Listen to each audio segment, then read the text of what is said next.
Okay, so when you think hot dog cart, what pops into your head? Probably a simple metal box, some steam, mustard, maybe relish, right? Well, whatever that picture is, I want you to just toss it. Because the humble street cart is getting a massive upgrade for 2025. It's not just a side hustle anymore, it's a high-tech gourmet gold mine. Let's get into it. We all have that classic image. You know the one I'm talking about. The cash-only vendor on a busy corner, just slinging basic dogs.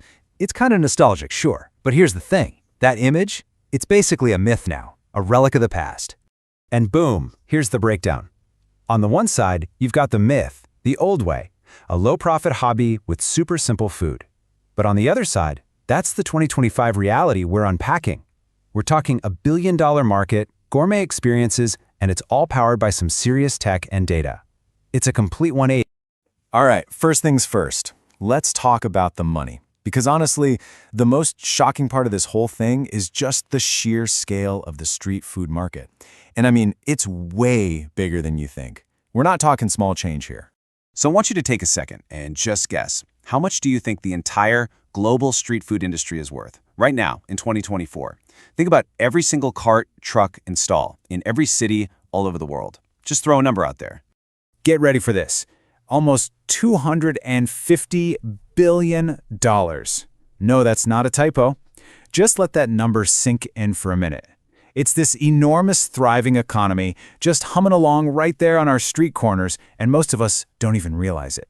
And that huge number? It's only getting bigger. We're looking at a staggering 8.5% growth rate every year, globally. But check out the US specifically. It's a nearly $4 billion slice of the pie, and it's projected to grow over 13% in the next 5 years.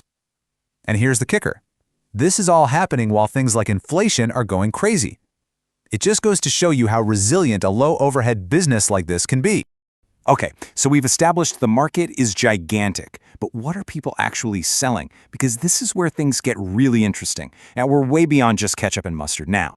The big buzzword here is street food couture. Sounds fancy, right? But all it really means is taking something simple, like a hot dog, and making it feel like a gourmet luxury experience. It's about creating that, I have to take a picture of this moment, and people will absolutely pay more for that.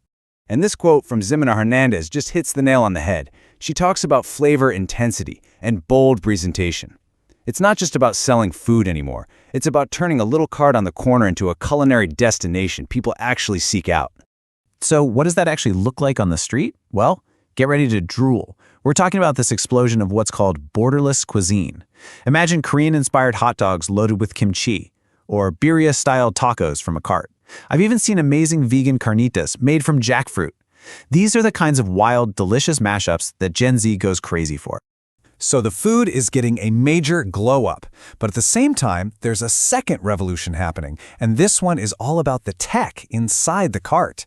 Seriously, these things are going from being just a metal box with a cash drawer to being like a tiny mobile command center. And this isn't just tech for tech's sake. It has a real-world impact. Just by adding a modern payment system, so people can tap to pay, a cart can handle 4.5% more transactions every single hour. And a business of volume, that is a massive, massive advantage. I mean, just look at the evolution here. We started with the clunky old cash box, then we got efficient payment systems. But now, we're heading straight into the era of the AI-powered hub. Picture this, a cart that uses AI to tell you the exact corner you need to be on for maximum foot traffic. Or a system that automatically adjusts prices during a big event. This is the kind of tech that lets a one-person operation go toe-to-toe with the big fast food chains. Okay, so we've got a massive market, incredible food, and super smart tech. What else is there? Well, the final piece of this goldmine puzzle is sustainability. Yep, even the classic hot dog cart is going green, and guess what? It's really, really good for business. And you can see here what's driving this. Of course, you've got plant-based options. Vegan dogs are a huge deal and bring in a whole new crowd. And people care about eco-friendly practices. But the one that totally surprised me? The huge demand for pickled and preserved flavors. Almost half of consumers, 46%, are craving them. It's this unexpected, powerful trend for snacks that are both sustainable and delicious. All right, let's put all these pieces together. We've gone from that old-school black and white picture of a simple street vendor to this vibrant, high-tech, multi-billion-dollar reality. And this is the most important takeaway, really. The reason this whole thing is so compelling is that it's this perfect storm of a low barrier to entry and insanely high potential. You don't need $1 million to get in the game, but if you play your cards right, the payoff can be huge. So that leaves us with one big question to chew on. When you add it all up, the massive market, the gourmet trends, the smart tech, and the green angle, is it possible that the humble hot dog cart is actually 2025's most surprising and accessible business opportunity? I'll bet the next time you walk past one, you'll look at it in a whole new light.